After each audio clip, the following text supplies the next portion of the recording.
Hey guys, আসসালামু আলাইকুম। তো কেমন আছো তোমরা? তুমি শুধুই আমার পার্ট 3 নিয়ে এসে পড়ছি। তো শুরু করা যাক। আকাশ শুধুই আমার, যদি পারিস তর করে দেখা গুড বাই, এটা বলে রিয়া দরজা দিয়ে চলে গেল। মিতু ঠাস ঠাস করে আমাকে দুইটা চর দিয়ে চিৎকার করে বলল, আমাকে চ্যালেঞ্জ দেয়, সাহস কত বড়। মিতু আমাকে ঠেলা দিয়ে সোফার উপর ফেলে দিল। তখন মিতু বলল, কি আছে আজকে দেখবো আমি তোর ভিতর, বলে লিপ কিস করতে লাগলো। আমি বোবার মতো পড়ে আছি, কোনো রেসপন্স করছি না। মিতু শরীর থেকে কাপড় খুলে অর্ধেক উলঙ্গ হয়ে গেছে। বুঝতে পারছি আজকে আমার সাথে কি হতে চলছে। এই মুহূর্তে বাহিরে কিসের শব্দ শোনা গেল। মিতু লাফ দিয়ে উঠে বলল, আজকের মতো বেঁচে গেলি, তবে খুব শীঘ্রই আবার তোর সাথে আমার দেখা হবে। আমি এখন জ্যান্ত লাশ হয়ে আছি। মনে হচ্ছে আজকে শুধু রিয়ার কারণে আমাকে মিতুর এত অত্যাচার সহ্য করতে হচ্ছে।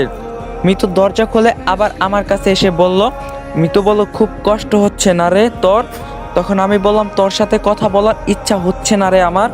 আজকে শুধু একটা ভিডিওর কারণে আমাকে তুই ইচ্ছা মতো ব্যবহার করলে মজা পাস এগুলো করে? তখন মিতু বলল, আমার অনেক ভালো লাগে। আচ্ছা তুই বসে থাক, আমাকে গোসল করতে হবে। যাবি নাকি গোসল করিয়ে দিব আমি তোরে নিজের হাতে? আমি কোনো কথা বললাম না। মিতু চলে যেতে যেতে বলল, ঠোঁটে লিপস্টিক লেগে আছে, মুছে নিস।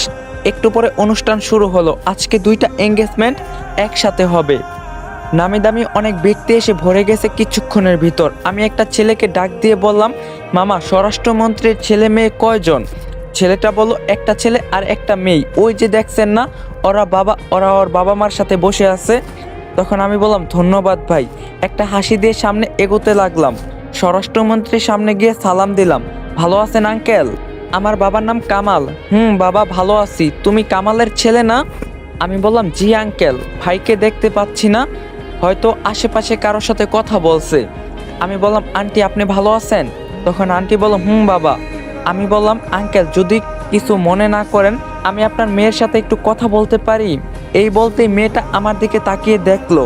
আরে কেন নয়, ও এমনি বসে বোরিং হচ্ছে, এক কাজ কর, ওকে সব কিছু ঘুরিয়ে দেখিয়ে আন। তখন আমি বললাম, জি আঙ্কেল, আপু আসেন আমার সাথে। দূর থেকে দেখি মিতু আমার দিকে বড় বড় চোখে তাকিয়ে আছে। মনে মনে বললাম, খেলা তুই খেলতে পারিস না, শুধু আমিও একটু খেলি, ফাঁকা মাঠে গোল দিবি কেন? তখন আমি বললাম, আপনার নামটা জানতে পারি? কেন নয়, আমার নাম তুবা।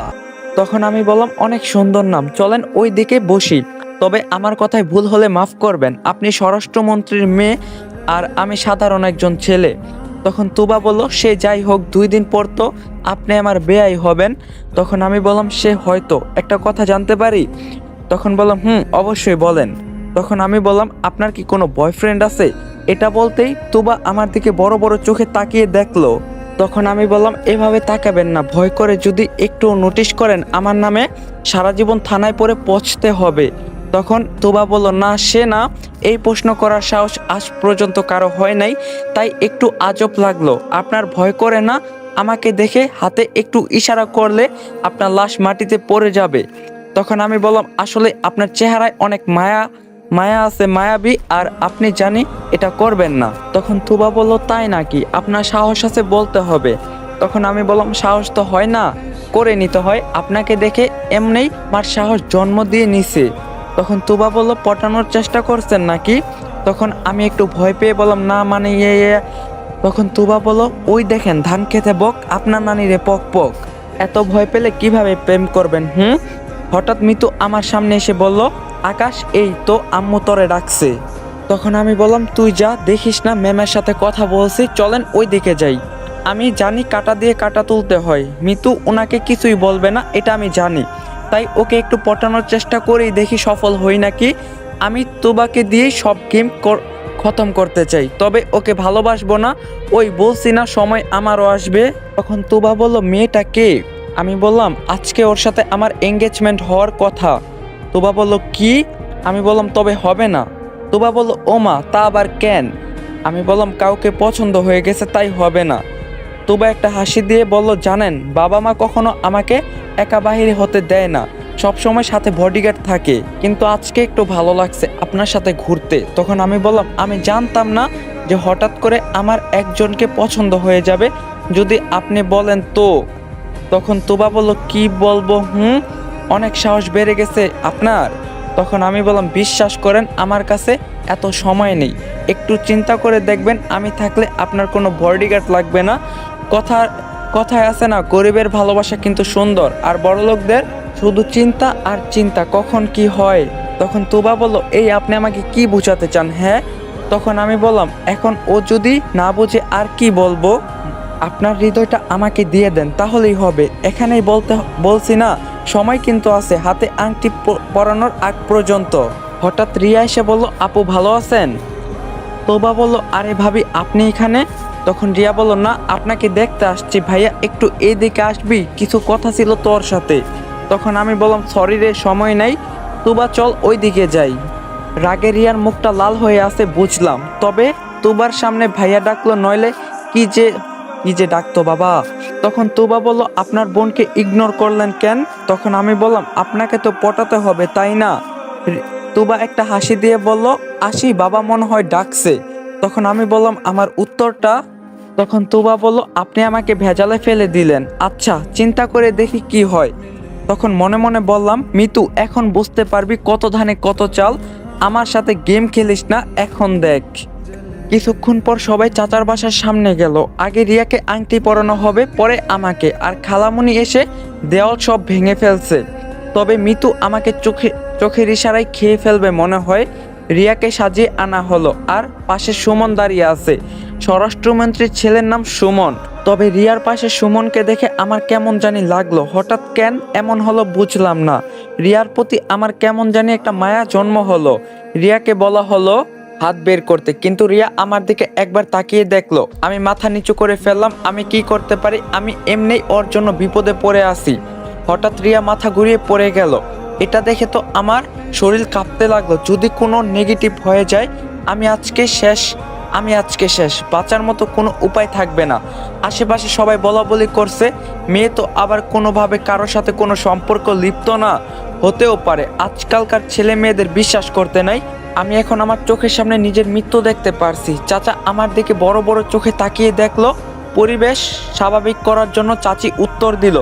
চাচি বলল, দেখেন কেউ কিছু মনে করবেন না, আমার মেয়ে একটা অফিসে চাকরি করার জন্য ইন্টারভিউ দিতে গেছিল। তার পরীক্ষার ফলাফল আজকে দিয়েছে। বলা হয়েছে ওর চাকরি হয় নাই, এজন্য ও সকাল থেকে কিছু খায় নাই, এজন্য মাথা ঘুরে পড়ে গেছে। আর আপনাদের মনে একটা প্রশ্ন ঘুরছে, আমার মেয়ের টাকা পয়সার অভাব নাই, ও কেন চাকরি করবে, তাই না? আসলে ওর ইচ্ছা নিজের পায়ে দাঁড়ানোর। ওর বাবার টাকা দিয়ে ও নিজেকে পরিচিত করতে চায় না। আমার মেয়ে নিজের পায়ে দাঁড়াতে চায়, আর আমাদের কাউকে না বলে ও চাকরির জন্য ইন্টারভিউ দিতে যায়। আমি এই কথা জানতে পারতাম না। আকাশ আজকে আমাকে বলছে ওর বিষয়। কি আকাশ, ঠিক তো? আমি আতঙ্ক নিয়ে বললাম, হ্যাঁ চাচি, যা বলছে সব সত্যি। আসলে আমার বোনের কোনো তুলনা হয় না। হয়তো ও আমার চাচাতো বোন, কিন্তু রিয়া একজন সাধারণ মনের মানুষ হয়ে বাঁচতে চায়, এজন্য ও এমন সকাল থেকে কিছু খায় নাই। আমি বলছি হতাশ হওয়ার কিছুই নেই। এখন সবাই বলা বলি করছে, ইস, এমন একটা মেয়ে যদি আমার ঘরের বউ হতো। মেয়েটা খুব লক্ষ্মী, বাবার এত টাকা থাকার পরও ওর কোনো অহংকার নাই। এর মাঝে স্বরাষ্ট্রমন্ত্রী বলল, সবাই একটু কথা বলা বন্ধ করুন। আসলে আমার বৌমার উপর আজকে আমি অনেক খুশি হয়েছি। এত ভালো একটা মেয়ে আমার ঘরের বউ হবে, এটা তো আমার সৌভাগ্য। থাক, ও একটু অসুস্থ, এখন আমরা বিয়ের কথা বলি, কি বলেন বিআই সাহেব? তখন চাচা বলল, হ্যাঁ হ্যাঁ, রিয়ার বিয়ে ঠিক হয়ে গেল। আর মাত্র 2 সপ্তাহ পর রিয়ার বিয়ে। তবে ওর অসুস্থ থাকার কারণে এঙ্গেজমেন্ট বাদ হয়ে গেছে। আর এদিকে আমার একটা অজানা ভয় হতে লাগলো। রিয়া পিল যেহেতু খায় নাই, সেই হিসাবে যদি আমার অনুমান ঠিক হয়, তাহলে ওর পেটে আমার বাচ্চা। না না না না, হে উপরওয়ালা, আমাকে তুমি রক্ষা কর। না জানি কি বিপদে আমি ফেঁসে গেছি। আমার কারণে রিয়ার জীবনটা নষ্ট হয়ে যাবে, আমি এটা চাই না। মিতু আমার হাত ধরে বলল, চলো বেবি, সবাই আমাদের জন্য অপেক্ষা করছে। তুই ভাবিস না, রিয়ার মতো তুইও বেঁচে যাবি আমি থাকতে। কেউ আমার থেকে তোকে ছিনিয়ে নিতে পারবে না, এটা মনে রাখিস। তখন আমি বললাম, আমার হাত ছাড়, আমি হেঁটে যেতে পারবো। সবাই তাকিয়ে আছে। তখন মিতু বলল, দেখার জন্যই তো তোর হাত ধরলাম। ইস, দেখি বেচারি রিয়ার মুখটা দেখার মতো হয়েছে না, কি লাল হয়ে গেছে। আর আমার মনে হয় কি জানিস, যদি রিয়ার পেটে তোর বাচ্চা থাকে, সেটা খুব তাড়াতাড়ি মেরে ফেলবে। আমার মামা মেরে ফেলবে, তোকে এসব নিয়ে চিন্তা করতে হবে না। তখন আমি বললাম, মিতু আমাকে প্লিজ তুই মুক্তি দে, আমি আর এসব নিতে পারছি না। তখন খালামণি বলল, কি রে কই তোরা তাড়াতাড়ি আয়। তখন মিতু বলল আসছে আম্মু। মুক্তি চাস না? যখন রিয়ার সাথে একই বিছানায় শুয়েছিলি তখন আমার কথা কি তোর মনে পড়ে নাই যে ওর মতো আরেকটা মেয়ে আমাকে ভালোবাসে? তখন আমি বললাম মানছি আমি ভুল করছি, তাই বলে তুই এভাবে আমার উপর অত্যাচার করবি? আগের দিনগুলো মনে করে দেখ কতটা সুখে ছিলাম আমরা। তখন মিতু বলল আমি এসব ভুলে গেছি, আমার এখন কিছুই মনে নেই, এখন আমি শুধু তোর উপর প্রতিশোধ নিতে চাই। তখন আমি বললাম প্রতিশোধের নেশায় তুই অন্ধ হয়ে গেছত, আমি বুঝতে পারছি। আমরা গিয়ে খালামণির পাশে দাঁড়ালাম। আমি তুবাকে খুঁজতে লাগলাম, এই তো ওর বাবার সাথে একসাথে দাঁড়িয়ে আছে। প্লিজ প্লিজ তুবা এই মুহূর্তে এসে বল আমি তোমাকে ভালোবাসি, তুই ছাড়া আমাকে কেউ বাঁচাতে পারবে না রে বোন, একটু দয়া কর। এত কষ্ট করে তোরে পঠাইছি, মনে মনে এসব চিন্তা করছি, হঠাৎ কে জানি এসে বলল দাঁড়ান, হাতে আংটি পরানোর আগে মিতুর সাথে আমার কিছু কথা আছে। এই তো কাজ হয়েছে, সাবাস তুবা আমাকে বাঁচালি। কিন্তু এমা সামনে দেখি একটা ছেলে দাঁড়িয়ে আছে, ওমা এটা আবার কোথা থেকে এলো? ভাই তুই যেই থেকে আসলি না কেন অনেক অনেক ধন্যবাদ, আমাকে বাঁচালি। আসলে মিতুকে বিয়ে করার আমার কোনো ইচ্ছাই নেই, আগে মিতু আর এখনের মিতুর অনেক পার্থক্য, তবে আমি বুঝতে পারছি মিতু আমার উপর রেগেই এসব করছে। তখন খালা বলল আরে মাসুদ তুমি এখানে? আমি বললাম খালামণি আপনি ওকে চিনেন? তখন খালা বলল আরে চিনবো না কেন, ও তো মিতুর বেস্ট ফ্রেন্ড। সরি বাবা তোমাকে দাওয়াত দেওয়া হয় নাই। তোর দিকে তাকাতেই দেখলাম মিতুর কপালে হালকা করে ঘাম জমতে লাগলো। আমি বুঝতে পারছি এখানে কোনো একটা খটকা আছে। এই তো সুযোগ বারবার আসে না আকাশ, বাঁচতে হইলে এই সময় কাজে লাগা। লাফ দিয়ে ওর কাছে চলে গেলাম, সবাই আমার দিকে তাকিয়ে আছে, হয়তো বা হঠাৎ লাফ দেওয়ার কারণে। আমি বললাম তো মিস্টার মাসুদ ভাই এত দূর থেকে তো এবারে আপনি আসার কথা না, যদি কিছু জানতে চান বলতে পারেন, লুকাবেন না, আমি কথা দিচ্ছি এখানে কেউ আপনারে কিছু করবে না। তখন মাসুদ বলল আসলে হয়েছে কি, মিতু আর আমার সম্পর্ক সেই ছোটবেলা থেকে, ওকে আমি ভালোবাসি কিন্তু বলতে পারি নাই। মিতু নাকি আপনাকে ভালোবাসে, কিন্তু ভাই দেখেন ওকে আমি না পেলে মারা যাব। মিতুকে অনেকভাবে আমি বোঝাতে চেয়েছি, চেষ্টা করছি, কিন্তু ও আমার মনের কথা বুঝেও কিন্তু মুখে স্বীকার করে নাই। ভাই আপনার পায়ে পড়ি, বলি মিতুকে বিয়ে করবেন না, ওকে ছাড়া আমি বাঁচবো না। এই দেখেন সাথে বিষ নিয়ে আসছি। আমি অযথা কান্নার ভান ধরে বললাম ছি ছি ছি মিতু, একটা ছেলে তোরে এতটা ভালোবাসে আর তুই কি না? আসলে আমি এই এঙ্গেজমেন্ট ভাঙতে চাই। তখন খালা বলল বাস অনেক হয়েছে, আর না ভাইজান, আমি মিতুর সম্পর্কে আপনাকে কয়েকদিন পর জানাবো, আগে ওর একটা সমাধান করি। সবাই বাড়িতে চল, আজকে আসি ভাই। তখন বাবা বলল কিন্তু, তখন খালা বলল প্লিজ ভাইয়া কিছু মনে করো না।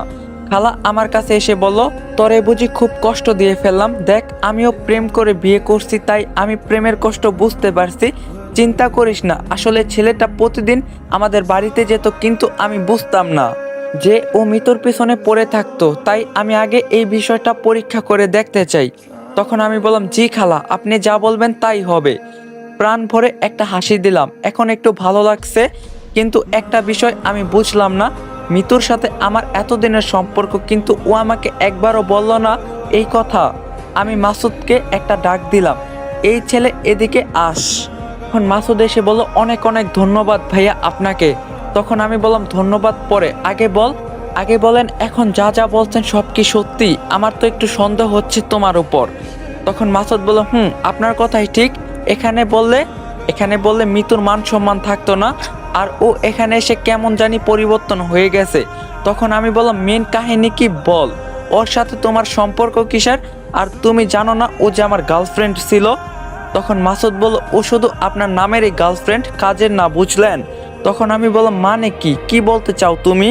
তখন মাসুদ বলল দেখেন ভাই রাগ করেন না ভাইয়া, আমি মিতুর সাথে অনেক বছর ধরে প্রেম করি। আচ্ছা আপনি ওর সাথে কয়বার শারীরিক সম্পর্ক করছেন বলেন তো? আপনার কথাই আমি যদি পা দেই তাহলে বলেন মিতুর সাথে আপনি কতবার শারীরিক সম্পর্ক করছেন? তখন আমি বললাম কি সব বলছো তুমি, প্রেম করে এসব করার মানুষ আমি নয়।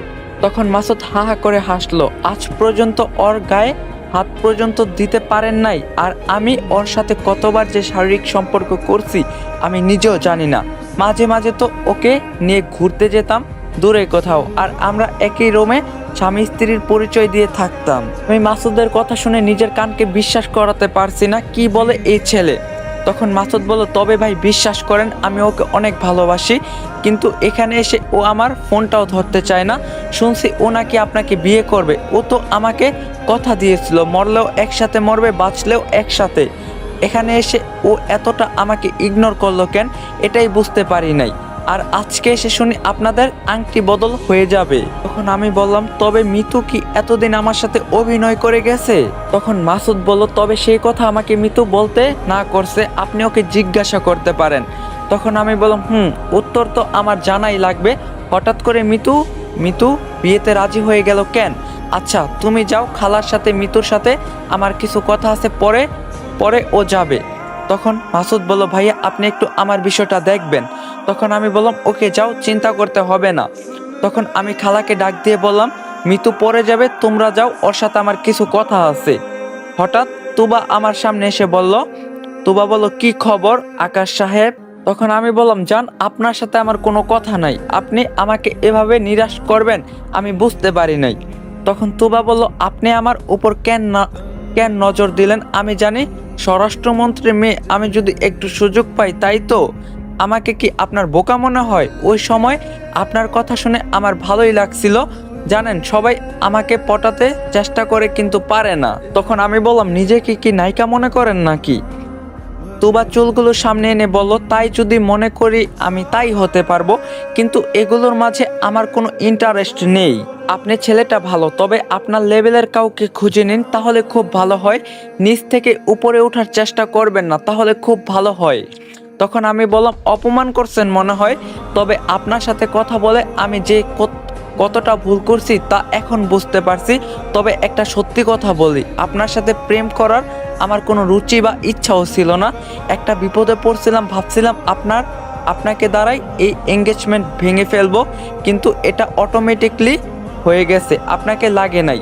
আর নিজেকে নিয়ে এত অহংকার করবেন না। আপনার পায়ের জুতোর ফিতাটা খুলে গেছে, লাগিয়ে দিব। তোবা কিছু বলল না। তখন আমি বললাম, একটা বিষয় কি জানেন ম্যাম, বড় লোক কিন্তু মাথা নিচু করতে হয়, পরে উপরে উঠে, তাই তো। ভালো থাকবেন ম্যাম, আর পারলে অহংকার কমিয়ে নেবেন। টাকা দিয়ে সব কিনা গেল, ভালোবাসা কিনা যায় না। তখন সুমন ভাই বলল, ভাইয়া ভালো আছেন? তখন আমি বললাম, তোমাকে তো খুঁজেই পাওয়া যায় না। আমি ভালো আছি, তুমি? তখন সুমন বলল, ভাইয়া। তুবা চল, বাবা দাঁড়িয়ে আছে। তখন আমি বললাম, যান ম্যাম, ভালো থাকবেন, আর জুতার ফিতাটা একটু বেঁধে নেবেন। তারপর আমি গিয়ে চাচিকে বললাম, রিয়াকে আমার রুমে পাঠাতে বলছি, বোন হিসাবে কয়েকটা কথা বলবো, সন্দেহ করবেন না, ওর ভালোর জন্যই বলবো। আমার রুমে এখন আমরা 3 জন ছাড়া আর কেউ নেই, আমি, রিয়া আর মিতু। আজকে যে করে হোক সব সমস্যার সমাধান করতে হবে। আমি ওদের দুজনকে দুই পাশে বসালাম। আমি বললাম, রিয়া চুপ করে বসে থাকবি, একটা কথাও বলতে পারবি না যতক্ষণ পর্যন্ত আমি না বলবো। তখন রিয়া বলল, আমি বললাম, মিতু একটু আগে যে ছেলেটা এলো, ওকে তুই চিনিস? তখন মিতু বলল, ও আমার বেস্ট ফ্রেন্ড। তখন আমি বললাম, ও তোর বেস্ট ফ্রেন্ড তাই না? দেখ, আমার কাছে মিথ্যা কথা বলবি না, সত্যি সত্যি বল। তখন মিতু বলল, তোরা আমাকে কিছুই বলতে পারবি না আমার অনুমতি ছাড়া, এটা ভুলে যাস না যে তোরা দুজন আমার হাতে বন্দি। তখন রিয়া বলল, মনটা চাইতাছে রে তোরে। গাইস, আজকের পার্টটা এখানে এন্ড করতেছি। আর আপনি যদি চ্যানেলে নতুন হয়ে থাকেন, অবশ্যই চ্যানেলটা সাবস্ক্রাইব করবেন, ভিডিওতে একটা লাইক দিবেন, কমেন্ট করবেন। তো আজকের পার্টটা কেমন লাগছে কমেন্টে জানাবেন, কিন্তু কালকের পার্টটা অনেক ইন্টারেস্টিং হইব। আর চ্যানেলটা সাবস্ক্রাইব করে দিন। তো দেখা হইব কালকে 6টা 45। আল্লাহ হাফেজ।